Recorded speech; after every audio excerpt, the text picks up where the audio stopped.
Evening, everyone. Welcome to our first major event. Actually, we opened the African Week at King's College London this morning with a keynote lecture from Dr. Godwin Moronga. I know you've all been waiting for this evening in conversation with David Olusoga. My name is Funmi Olonisakin. I'm Vice President and Vice Principal International at King's College London. I'm also Professor of Security Leadership and Development in the School of Global Affairs at the African Leadership Center. So welcome to Africa Week. I want to thank my colleagues, co-chairs, Dr. Eka Ipe and Dr. Kira Mitten and the entire group for the excellent planning that they have done. This Africa Week was planned carefully to coincide with Black History Month.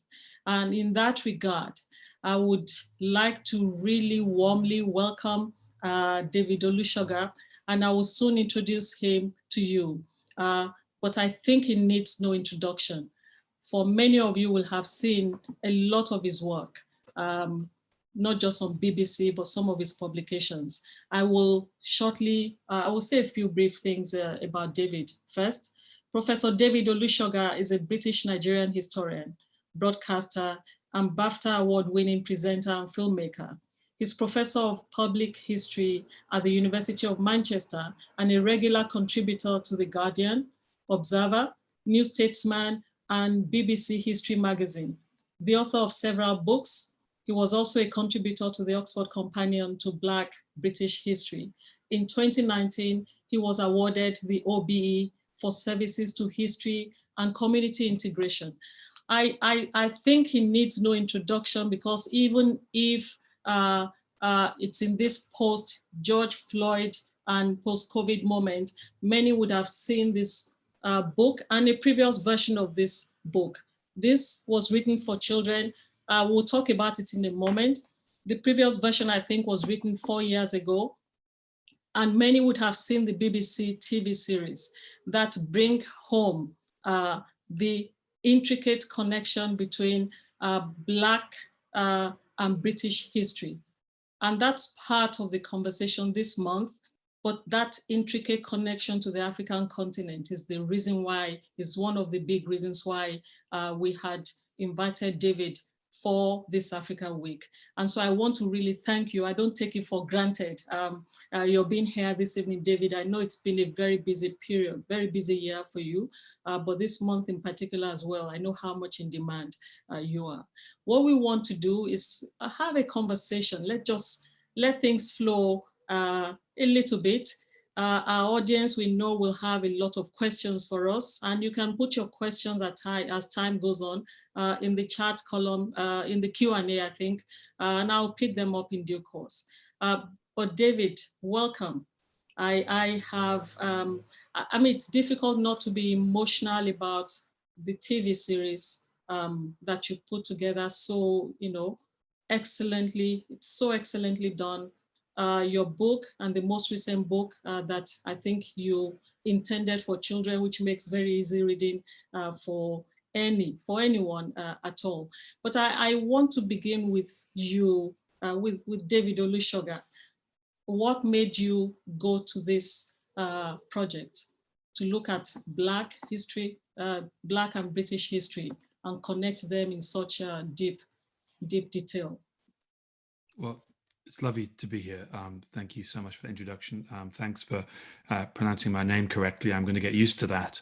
You can spoil me. I'll be expecting it the next thing I do. So what I've tried to do is to look at what we call Black British history and see it as an imperial history. And that's really all I've tried to do.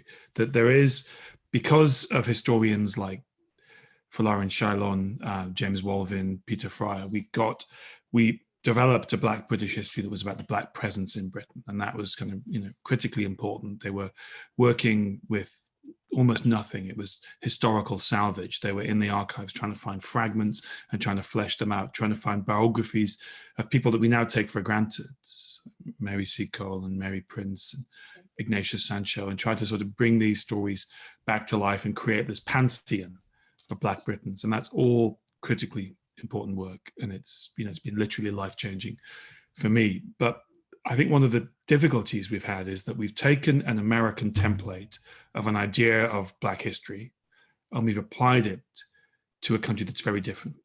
We've applied an American template to a colonial power, and Black British history just can't be contained within the continent, within the islands of Great Britain. It just doesn't work. American history, to an extent, not as much as many people think, but largely can be, and much more successfully can be than Black British history. Black British history has to be global. It has to be the metaphor I use, it's triangular. It's triangular, just like the triangular Atlantic slave trade. It takes place in Britain, it takes place in Africa, and it takes place in the New World. And that's the sort of version of Black British history that I've been trying to write. It's obviously enormous. It hugely expands the range, but it seems to me that there are all sorts of groups of Black people who are invisible if you use the traditional lens with which to look at Black British history. It's about communities and individuals here. There's lots of people who are absolutely central to the story of Britain and the British Empire, people who are caught up in the kind of gravitational pull of British power over centuries, who are they're not caught in that lens, they're not visible to that lens. The 1.8 million African Americans who by the 1850s are producing the cotton that's going to the 4,500 mills that are producing cotton clothing in Lancashire in the middle of the 19th century. They're invisible if you look at Black British history through that lens. The people of Sierra Leone are invisible if you look at through that lens. I remember walking along a street in Freetown, Sierra Leone, and seeing street after street after street named after a British Prime Minister or a British Colonial Secretary. And you see this place, the villages of Hastings and Waterloo. This place is absolutely just, the imprint of Britain is just so firmly pressed into the soil of Sierra Leone, and yet it is invisible if you use the traditional understanding that Black British history is about individuals and community formation here in Britain. So it's a very sort of simple, if expansive and sort of, unrealizable ambition, because it's, it makes it huge and ungainly. But Black British history has to be understood in a global context. It takes place in Britain, in the New World, and the plantations and the communities there, but also in Africa. Absolutely. This thing you say about Sierra Leone is so true. You find, it's true. Every other street has a name from Britain or is named after someone famous in Britain. I found the same sort of similarity on the streets of Monrovia, for example, that is named after an American president, or some famous part of the US. But that's what I find really, really, really profound in the work that you've done, because many of us didn't even realize how far back, in history, Roman Empire, for example, when Black people were first sighted or first, seen to have lived in Britain. And that becomes really interesting when you think about how much of this people would absorb during normal times. For example, if we take your 2016 book by the same name, how much interest was there in that book when you compare that to now? When you think of the TV series as well, and this year after George Floyd. I mean, the book has had a second life. I mean, it sold as many copies in this year as it did in the year that it was published, and that's really unusual for a book. Normally, a book, it tails off, and maybe you do a new edition, and there's another spike. But you don't expect a book suddenly 4 years after it's published to suddenly sell, tens of thousands of more copies. And it's partly because the TV series was shown again and is on the iPlayer, and that's part of the reason. But I think it's much bigger than the TV series. It's not bigger than anything I've done. It's the fact that in 2020 events coalesced, I should say, to mean that there were millions of people more interested in and more aware of their lack of knowledge of these histories and these issues than there ever has been. There was weeks in June and July of this year in which half the books in the Sunday Times bestseller list, the factual list, were books on Black history and race, at the same time that Bernardine Evaristo's book was #1 in the fiction list. Yes. This has, I think, partly what happened is that the pandemic gave people space, time, in order to read and self-educate, and then the murder of George Floyd gave people a visceral, emotional drive to just desperately want to do something. And I think, I keep asking people in the talks I gave and the conversations I have, don't forget for a second and try to bottle that feeling that you felt when you saw, or in my case, tried to watch the film of what was done to George Floyd, because I mean that visceral, physical, sickening feeling that we had, millions of people had, and it is, I think, fundamental in ways we don't yet understand, and maybe we'll never understand, to creating this moment. So I kind of think my book was mainly just there, and then events coalesced. I think it's got very little to do with me or what I wrote, 4 years ago. No, I hear you, but it's so fortunate that this book was there for many of us to engage with, and thankfully the TV series as well. And that takes me to this COVID and George Floyd moment. I don't think there's anyone who saw even 2 minutes. To see 2 minutes of the killing of George Floyd was already too much. Even at King's, when we had 8 minutes and 46 seconds of silence, when we had a race summit earlier this year, I just couldn't imagine that would happen to anyone. And the combination of that and the negative impact, if you like, differential impact of COVID on Black people in this country, in the US, did something. I think when one puts these experiences side by side and then visits your book, talking about the interconnectedness of our histories as Black people, but as, the British connection to these histories, you then suddenly see all of this come alive. It's one of our colleagues, and that keynote is tomorrow by Winnie Okech, by the way, who talks about global Blackness and transnational solidarity. Suddenly a Black person in the US, in Africa, and in the UK, and in other parts of the world, feel that their destinies are so connected, especially when you see how in some African countries, people were being repressed. The use of force, the same colonial instrument that subjugated people, was now forcing people to stay at home, in order to deal with COVID. That's why some people would say, they were threatened equally by COVID and hunger.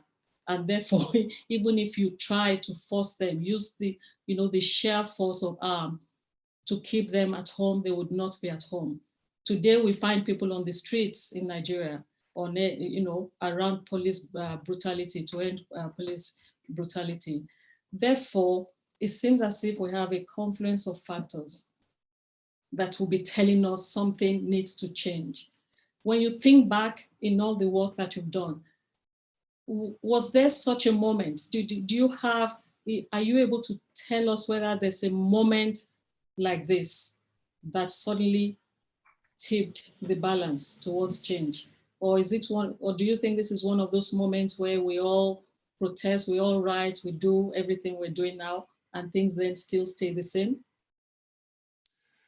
It's an interesting question to just speculate why things happened the way they have done this year. I think in some ways, the Black Lives Matter protest and the energy that it released replicated the virus in terms of they could not be contained within the borders of any single country. And I think it's really interesting to look back to the newspapers and the news reports at the end of May and early June of this year, because there was a concerted effort in this country to try to persuade Black people that there was no sensible comparison that could be made between their lives and their situation and those of African Americans, and that America was unique, and that American racism was unique, and that Britain was so much better than America that it was childish and puerile to draw any comparisons. And that attempt to create a firewall, to use the political borders between countries to control this wave of revulsion and activism and anger and learning, They just utterly failed. It was like a weather system. It crossed the world and it made landfall in different countries. And those techniques, which often have worked to say, this is different, this is special, America's unlike the rest of the world, it didn't work this time. And I've heard lots of people who've had conversations, especially within companies, where that argument was the first recourse of people who wanted to dismiss and deny and disavow what was happening. Well, that's America, that we're not like that. This habit of using American racism and American history as a distraction from examining ourselves has been very, very effective for years. And in 2020, it didn't work. And I think that in itself is not unique, but I think that is a kind of special event of 2020. I think there's something else you can see which is unparalleled about this situation. If you look at the old photographs and films of the American civil rights movement in the 1960s, what you see mainly the people marching for Black equality are mainly African Americans. If you look at pictures, say, of the New Cross March in London in 1981 after the terrible New Cross fire, again, it is mainly Black British people marching in the name of Black racial justice. That community had very few allies. There's some white people there, but not many.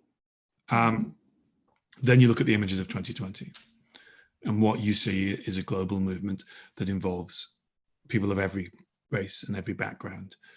What unites them tends to be that their age rather than their race. This is a generational movement rather than an appeal by one community for their own rights. This is a generational movement, and it's infused with these ideas of allyship, this understanding that race is structural, this understanding that that for race to be challenged, it cannot just be a task that falls to Black people alone. All of that feels very distinct. What feels entirely normal and entirely like other events is the way that the Black Lives Matter movement has been attacked and denounced and disavowed. That feels very familiar. The attempt to equate Black demands for civil rights and for equality with Bolshevism.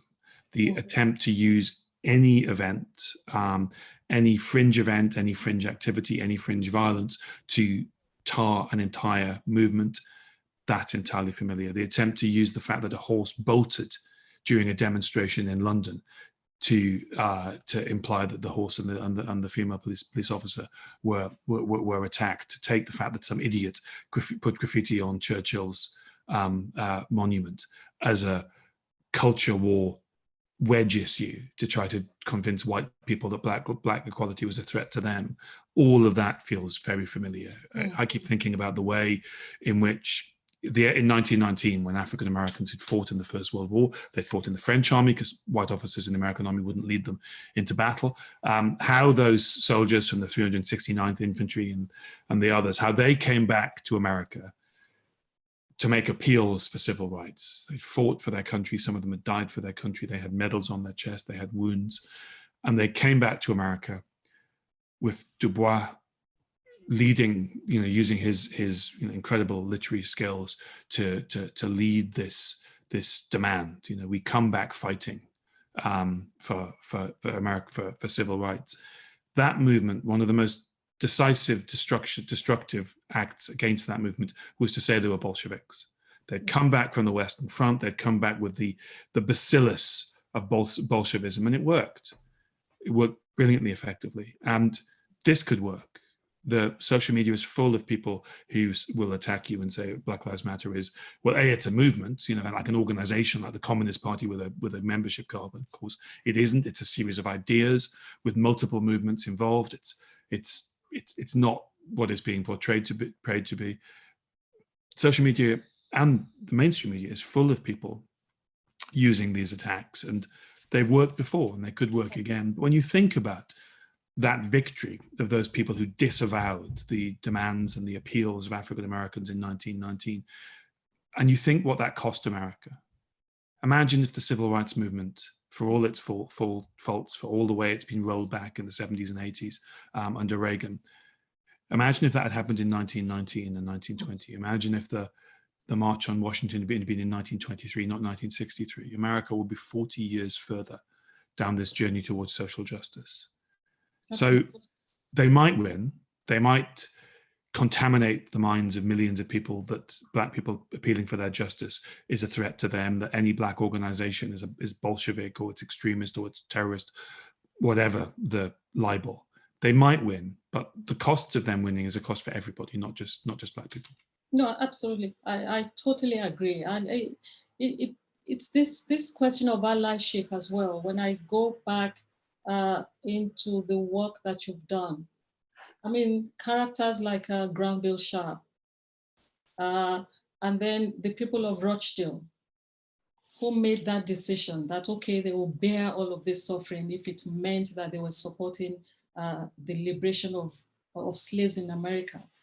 We have that today enormously, as you were saying, in that protest, the fact that on the streets, no more were you seeing only Black people protesting. You saw many young people who stood shoulder to shoulder, side by side, white with non-whites, just really campaigning for the same thing. Where is the leverage? I also worry that sometimes, and I know it's important, that really looking at the environment and having this conversation about the statues in Bristol everywhere is important because it's part of it. But where should we put our energies as we, still continue this this work at this moment? Where is that leverage? It's taking me to education, because you have done something with this book, doing one especially for children. I mean, I would read this, I read this easily. Anyone would read it and it still doesn't feel like, a children's book. So secondary schools, what we teach, universities, this is structural. And by the way, I'm not knocking the issue of, pulling down statues, but I'm saying that will pass. At the end of the day, it's not enough if we don't deal with the structural questions. Where should we be putting our effort? What should we be doing as universities, as secondary schools? Well, I think you're right that the issue of statues it's a very visual manifestation of a deeper change that's going on. I think one of the things you'd have to ask yourself, looking back, as we soon will be able to, looking back at 2020 and trying to understand what happened, you'd have to wonder why it was that when this campaign reached the shores of Britain, it became as much about the past as it was about the present.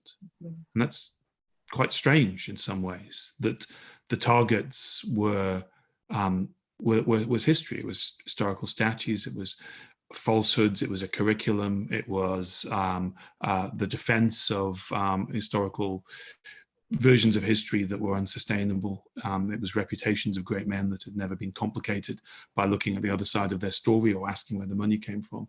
History was at the forefront of all of this. History was on the front lines of all of this. I mean, looking at the statue of Edward Colston, I mean, I think you see the confluence of two things. You see a version of British history that is palpably unsustainable, that has been shored up and built up for years, that is a fantasy version of the past in which Britain only did good things and the bad things it did can all be explained away.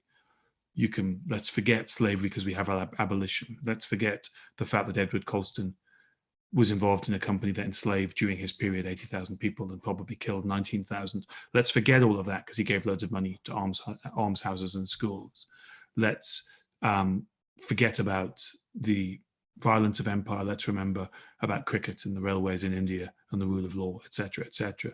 That attempt to make invisible, to sort of amputate one half of the ledger of British history, that's just running out of steam. And it's not sustainable. It's not sustainable for basic demographic reasons, because soon, getting on for 14% of the population are BAME, whether we like that term or not. Which means that their backstories, not all of them, but a great many of them, the great majority of them, their backstories, their family histories lie partly in the chapters of the British past that we've refused to tell. Their backstories, their family histories have been a part of these edited out chapters. So it's just practically an unsustainable version of history.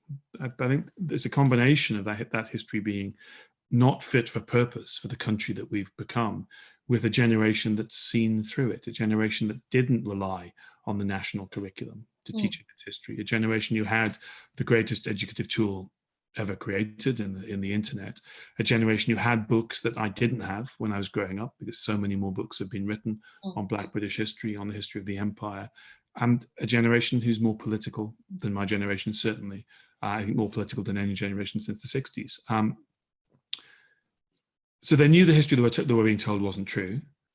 They knew the chapters, they'd read the chapters that had been written out, and they were determined to take political action. Now, one of the phrases that was used by a number of politicians and newspapers after the toppling of the statue of George Floyd was that they were thugs, which is a word that has a very specific dog whistle racist connotation in the British context, because it's been used repeatedly to condemn Black political action. And if you don't think what happened in Brixton in 1981 was political, then you need to go and read some books about it, because this is political action. So it has those connotations, and it was used again, and it just doesn't add up. And I'd say, let's not say it didn't have a lot of people didn't believe that. It just doesn't add up, because if you look at what happened, a group of tens of thousands of protesters gathered in the centre of Bristol. They targeted a single statue. Beside the statue of Edward Colston is the statue of Edmund Burke, the 18th century philosopher, not someone I'm massively fond of, but not somebody worthy of toppling. Yeah. The statue wasn't touched. Round the corner, they actually had to pass, on the way to Colston, they had to pass a statue of Queen Victoria.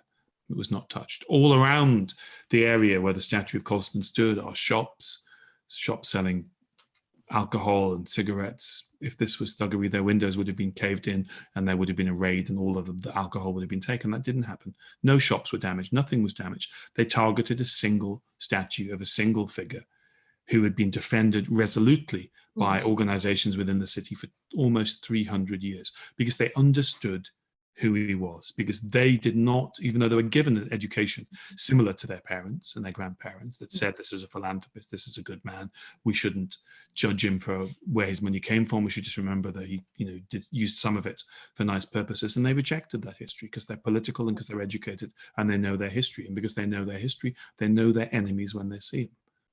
And it was symbolically brilliant and perfect. So in some ways, I don't see the toppling of the statue of Edward Colston as a distraction from the real debate. I think it's a manifestation of what was happening anyway, which is a generation who had access to information and access to educative tools that my generation didn't have, having used them to identify their targets. So I think it's, in some ways, the statue was a manifestation of a form of autodidactism which had been going on despite the curriculum, despite the failings of schools, despite the curriculums in multiple institutions not having yet been decolonized. So I think it was a success for education. No, absolutely. I thought so myself, because really the question of where, if we celebrate certain people and we don't celebrate others. So the question of what happened to Black people through British history, the sort of things you started to unveil in your program with the plaques placed in different places, that is work that I think will be valuable for universities to do. And I think you and I belong to institutions where we can begin to see how to reverse some of these patterns, but certainly take us forward in particular ways. But I almost think that sometimes we get stuck in this endless debate around what is decolonization of the curriculum. What is that? Is it just a buzzword? Is it not ideological? And so on. And actually, the fact is there are things we can do concretely to begin to turn things around and call them decolonization of the curriculum, if you like, or not, but at least do those things, which is structural change. I wonder whether these are conversations you've been having elsewhere that we can begin to reflect on. I mean, these are interesting conversations, and I have them, with friends and colleagues. But I guess my focus as a professor of public history is to how we draw connections between the work that's happening in universities and the soul searching that's going on within university history departments in particular, but also literature departments and other subjects, and the public discourse on history and the public delivery of history. And I mean, I've always seen it as my role to try to be a connective circuit between the world of public history, the world of television in particular, but also this kind of public engagement with history and the world of academic history. I mean, I'm very purposeful when I write, that I try to write about academic historians within the text, not within the footnotes. I try to make them characters in the telling of history whenever I can. I sort of use them and describe them rather than just cite their works, because I kind of think that's a sort of specific role for me. It's sort of somebody who's kind of neither quite one thing or the other. I'm very television, and people in TV see me as very academic-y, whereas people in academia see me as very media. And I think it's quite useful to have kind of hybrid organisms when we're trying to create spreads and connections between one sector and another.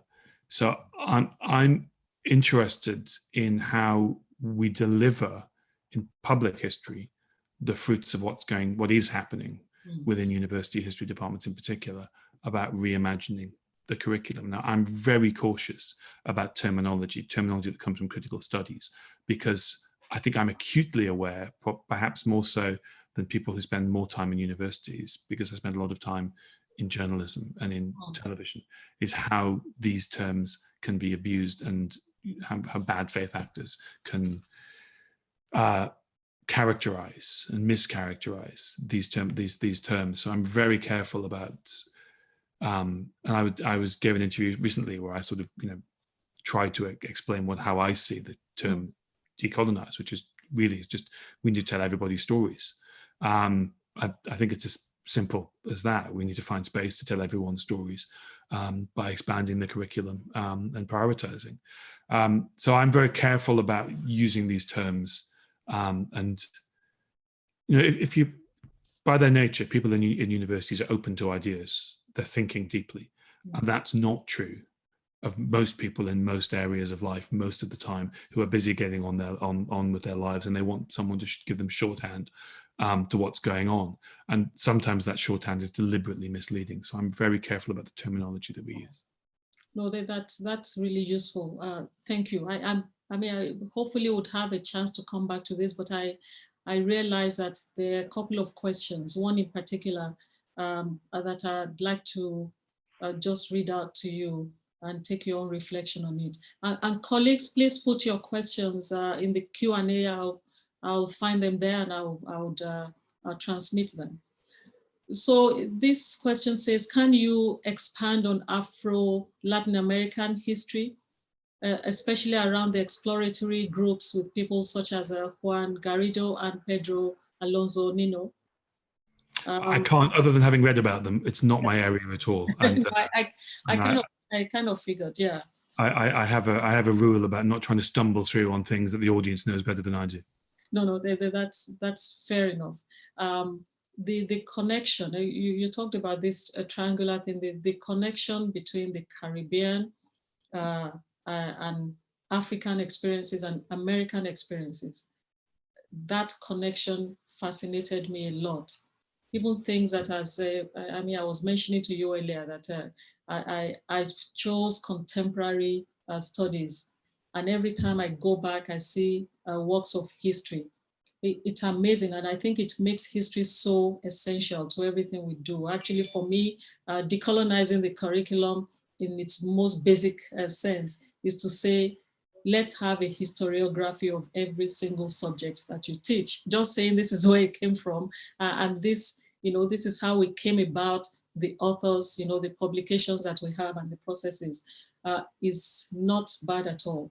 But I was struck by how connected, deeply connected the people of Sierra Leone were. And I keep talking about Liberia next door to Sierra Leone, which in a sense was very American in its sense. Both the UK and the US sent their free slaves to go to America, to go to Africa. But you could see the trajectories were different. One named an American Colonization Society. The other had the intention of just settling these people in Freetown or the environs. And I think if you can just talk us through the Granville Sharp connection to the first settlers in Sierra Leone? Was it because of the intentions of somebody who meant well that we have that kind of environment in Sierra Leone, but not in Liberia? It's interesting.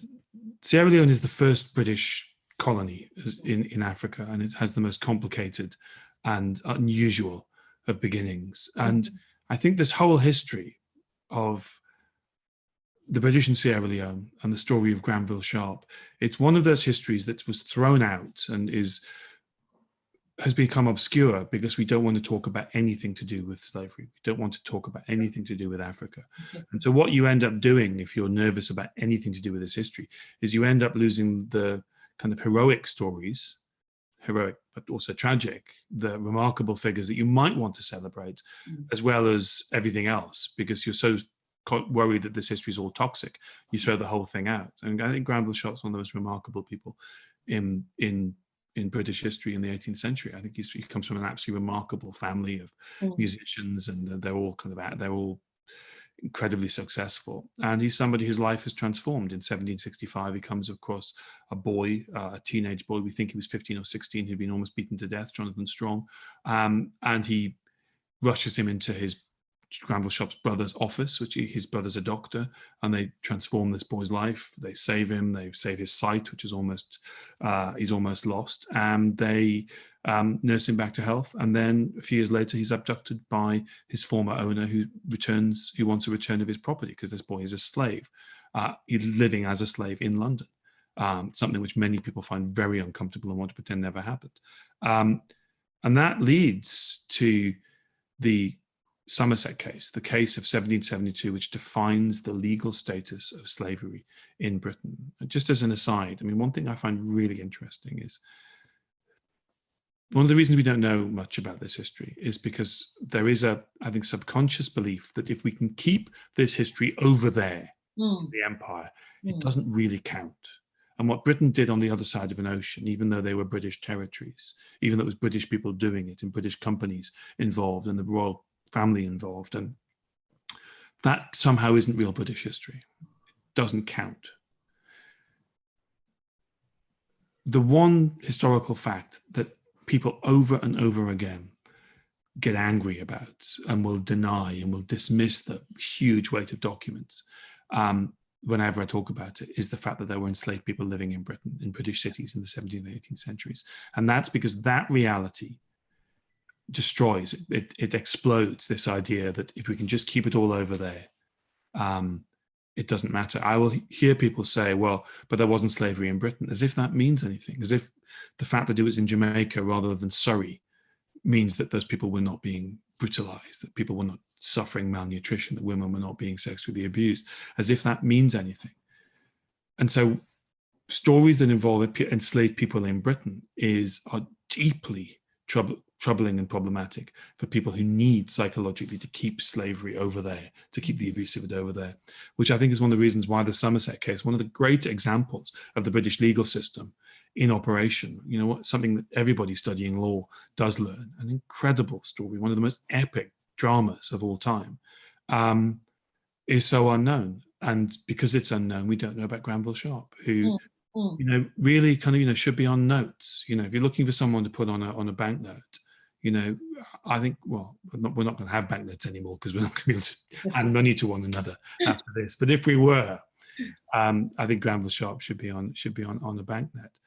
But it's in the latter stages of this incredible life of having saved Jonathan Strong, pushed the Somerset case to court, been involved in the court case about the Zong massacre. It's in the latter stages of his life that he's involved in creating the settlements in Sierra Leone, the settlements for enslaved people. And if you think about the journey of those enslaved people, the first group who went to Sierra Leone, these were Black British people who'd been born in America or born in Africa, born in the American colonies. They'd lived or been enslaved into the American colonies. They were people who had risen up, taking the offer that the British government or the British army had made, that enslaved people whose masters were rebels, if they rose up and joined the British lines, they could become free.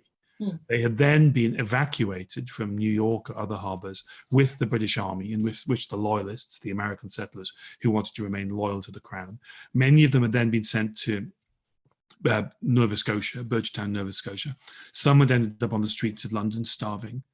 And these people, this community, and by the time they're sent, their mixed-race children and very often their white wives and white husbands, were shipped to Sierra Leone to form a new colony, a new free colony, in the center of the Atlantic slave trade, with the slave ships going past, in a system that was based on a sort of an Anglo-Saxon form of settlement designed by Granville Sharp, with support from the government, with Ulador Equiano involved in the scheme. This crazy scheme, absolutely crazy, and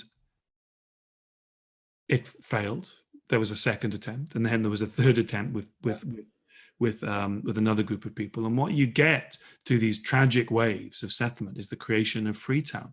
And that's done with Black people who've been born in Africa and enslaved in America. It's done with Black people from Britain. It's achieved with people who were Maroons, who would enslave people originally from Ghana, who'd rebelled in Jamaica and then been deported to Sierra Leone to build up that settlement. And what you have is this place that is a sort of both a dumping ground and a crossroads for Britain's, incredible and bizarre encounters with Africans across 3 continents. And it is one of the most remarkable stories in British history.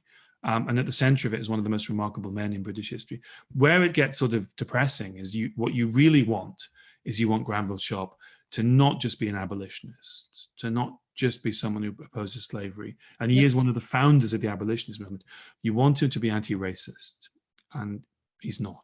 He's an 18th century figure who believes, because he's deeply religious, he believes vaguely in the biblical idea of the sons of Noah, that Black people are the descendants of Ham.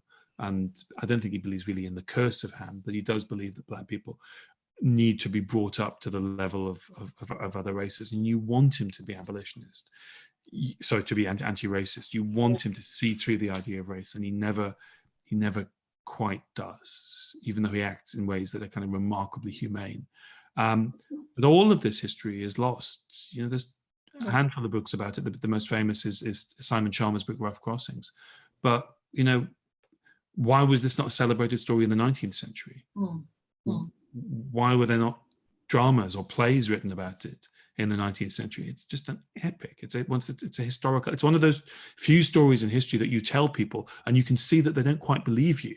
It seems so unlikely. It seems so incredible. So one of my favorite documents in all the British history is the manifest for the ships that left in the early 1780s to take this Black community, this mixed race community, because of their white siblings and their mixed race children, off to Sierra Leone with hope and with support and money from the government in a flotilla of ships to take them to build this new colony in this supposedly benign environment. And there is the names and the family relationships of this mixed race group of Londoners from over 2 centuries ago. And there they are. It's absolutely incredible. So this is what you get if you edit out everything in your history that not just makes you comfortable, but think uncomfortable, but might make you uncomfortable, is you lose these epics and these heroes as well as all the stuff you're frightened of. So it's amazing.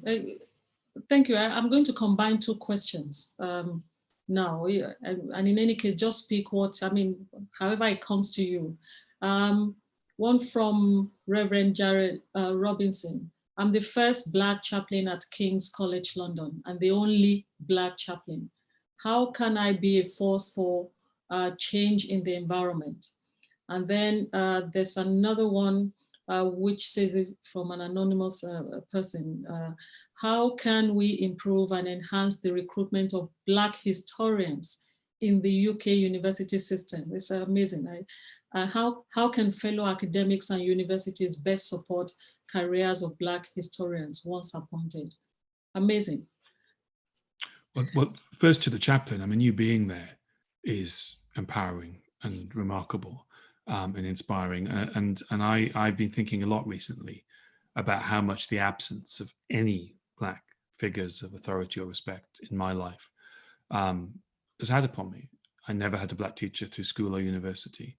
Never had a black boss.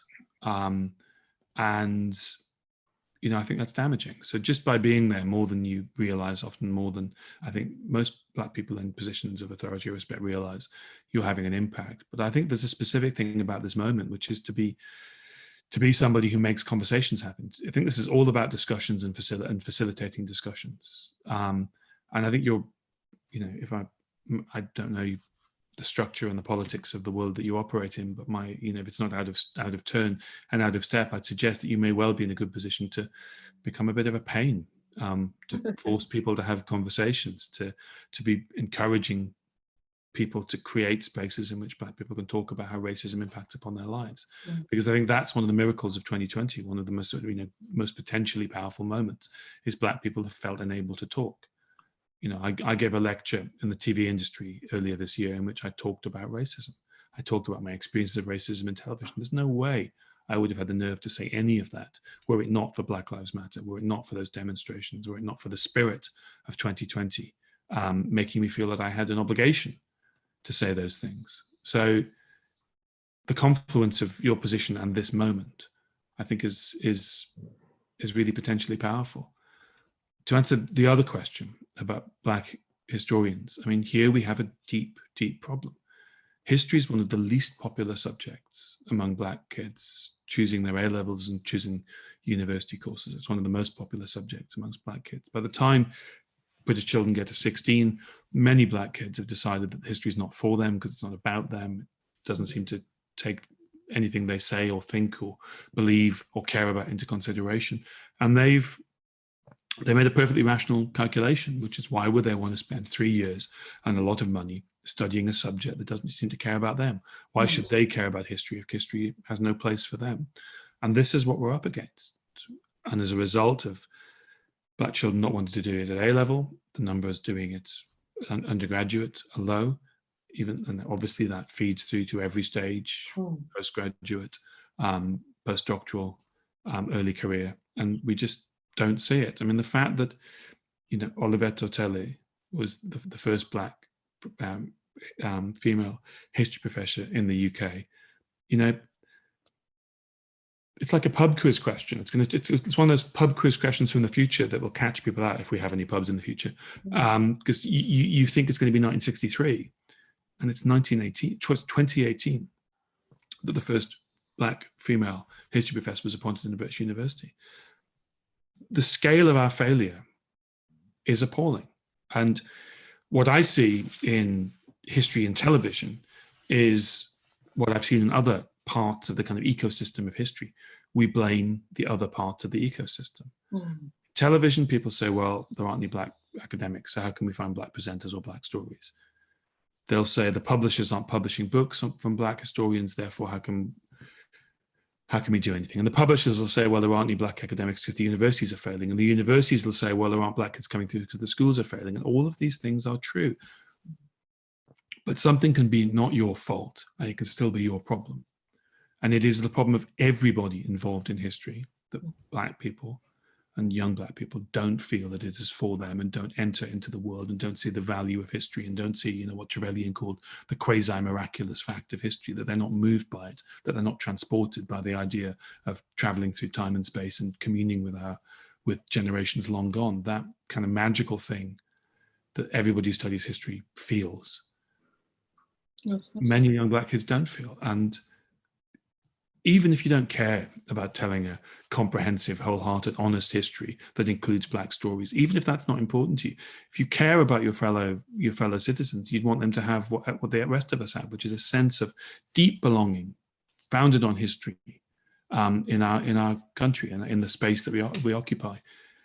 We've got a deep, deep problem, and it's the responsibility of absolutely everybody who's involved and interested in history to address it. And we need to stop blaming other parts of the history ecosystem. No, thank you for that. It's one that I'll take to heart, along with our colleagues at King's. Let me try, because as we begin to wrap up, God, loads of questions. Let me try and wrap two together. One has to do with you personally and social media, and I think your well-being around some of the attacks that you get. You've been very willing to push back against racism and ignorance on Twitter? Apart from exposing yourself to being horribly attacked repeatedly, what has that experience been like? Has anything positive come from those dialogues? And the other one has to do with conversations on Black history. Where do you see conversations on Black history going, given the policy moves by the current government to limit what is being taught in schools? Official guidance offered to museums and other public institutions on their mandate, while sustaining public rhetoric that the full breadth of British history should be known. I'm sorry I've put those together. I've just seen those as very interesting. One connects to the conversation you were just having about Black people and history, not, finding enough of us studying and teaching history. The other one is about you as a person. I might be able to squeeze one more in. There's so much. Let me put one more, then you can respond. I'll forget them. Should I do those two? Right, okay. On social media, what I do, I'm not sure whether it's the right thing to do, and it's what I've started doing in the past sort of 9-10 months. Is a lot of people will. One of the ways of dismissing Black people when they talk about racism is to say it's exaggerated, to say it's not there. And to be generous, there are lots of people who say that who've never experienced racism, who don't see it, who for whom it is invisible. And so making it visible by showing people on public media, on social media, showing hundreds of thousands of people sometimes the sorts of things that are sent to not just me, but all Black people in the public eye, I think it does a function of making it more difficult for people to say, this is all exaggerated, it's all in your mind, we're not a racist country, to show people the reality of it. So I think that's the fundamental reason for engaging with that sort of abuse. But there's other kind of, I guess, more flippant reasons. One is it's so ignorant what's said, it's so easily refutable, that it just seems sort of kind of too easy not to say something. Because the one thing all of these attacks have in common, the one thing all of these people who take to social media to be hateful towards Black people and dismissive of Black history, the one thing they all have in common is they're not willing to do any research. So it's so easy. And I spend, my proper job is to sit here, literally to sit here and engage with complicated ideas in books written by really, really clever people. And it's almost light relief to deal with ignorant comments made by stupid people. It's so much easier than my actual job that I think I partly do it because it's sort of 10 minutes off, 5 minutes off. It's so unresearched. People will criticize me for never talking about things I've written books about or made programs about. People will, there was a case where somebody had built an internet meme as a way of ridiculing the statues issue, and they'd said, if we're going to get rid of Colston, we should stop calling Caesar salad because Julius Caesar oversaw an empire that was a slave empire, used slavery. They're too lazy to even look up to the fact that the Caesar salad is named after a Mexican restaurant owner from the 1930s.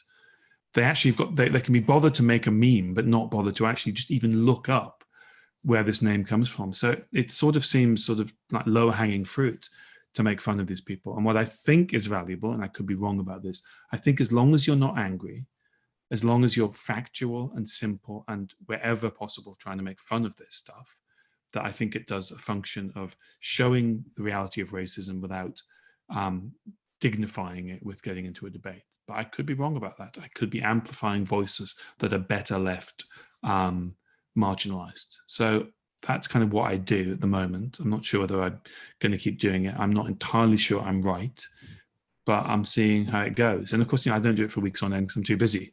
So, it depends. In terms of where these conversations go, specifically with schools, I don't see very much indication that the government is going to change its attitude when it comes to the curriculum. And the history curriculum in schools has always been deeply, deeply political. It's always been a political subject, right back from the 1870 Education Act, the foundational event of British compulsory education. And in some ways, I kind of think we need to accept that. And accepting it does not mean keeping fighting. And I support particularly the Black Curriculum Organization led by young Black women. I'm absolutely behind them. I'll keep signing letters and doing events and fighting for the curriculum to change. I think eventually it will change. But in the meantime, we can't possibly afford to wait for it. So I kind of think what we need to keep doing is what Black people have been doing in this country for decades, which is having independent, self-organized, autodidactic schooling for young people and education for young people, and not rely on the school system to educate our children on their backgrounds and on the ways in which their backstories and family histories are part of the British story. You know, I was never taught any of that at school. It was utterly absent from my schooling. That's not, you know, I wish that was not still the case. I really wish that my experiences were so aberrant that young people couldn't relate to them, but they're not taught anything anyway either. I mean, you know, we think 10% of children doing history GCSE, so 11% of children doing GCSE history have any form of Black history. There's 59 history modules taught by the 3 major exam boards in the UK, and 12 of them have any form of Black history, and for some of them that Black history is African American history. So it's, you know, the vast majority of kids get through education with no Black British history. That's something we need to keep fighting about. But we can't wait until we win that battle. We've got to keep doing it ourselves. I mean, that is the fundamental reason for me, you know, writing a young adult version of my book, Black and British. It's the reason there's another version coming out next year, which is a fully illustrated version, where working with a Black illustrator. And I mean, to be quite honest, I mean, it was being reproached, really is probably the word, by Black parents and also by white parents of mixed race kids for not having written a children's version that made me do it. I think, you know, very few books are written out of guilt. That one was the motivation is guilt. And I now realize, I mean, you know, the actual thing I should have done was I should have started writing the children's version the day I finished the adult version. And if I write another book that is, I think, relevant to, you know, or potentially significant for young Black kids, that's exactly what I'll do. Because, you know, I went to school and there was nothing. I went to school and I was 16 when I bought Peter Fry's book, Staying Power. And that meant I had all of those years with no access to this history. And for 4 years, I sat on a book that could have been and has been now translated to be available for children. And I didn't do it. And I absolutely should have done. So, you know, I think the power of guilt, I mean, it's a quite new idea. I mean, I quite like the idea that you find writers on the street and you go up to them and tell them what they should be writing and tell them off for not doing it. You know, it worked on me. So maybe that's what we should all be doing. We should be sort of pouncing on writers and telling them what their duty is and what books they should be writing. Because I was entirely wrong. It's exactly what I should have done. I should have written that book the moment I finished the adult version. It's never too late. I enjoyed it thoroughly, and those who have picked it up have found it much easier. Anyone can pick this up and just really, you finish reading it in no time, and it stays with you, you know, and I know it will stay with me for a long, long time. So I mean, we have no more time to go through the other questions, but I want to just read out 2 for our memories, for people to reflect on. One is, clearly leadership is needed to transform this awareness into a more inclusive future. If I were to push this statement into a question, it would be this: what type of leadership is needed to change this past on behalf of an inclusive future? Very profound. And I think that's for all of us to really, really think about.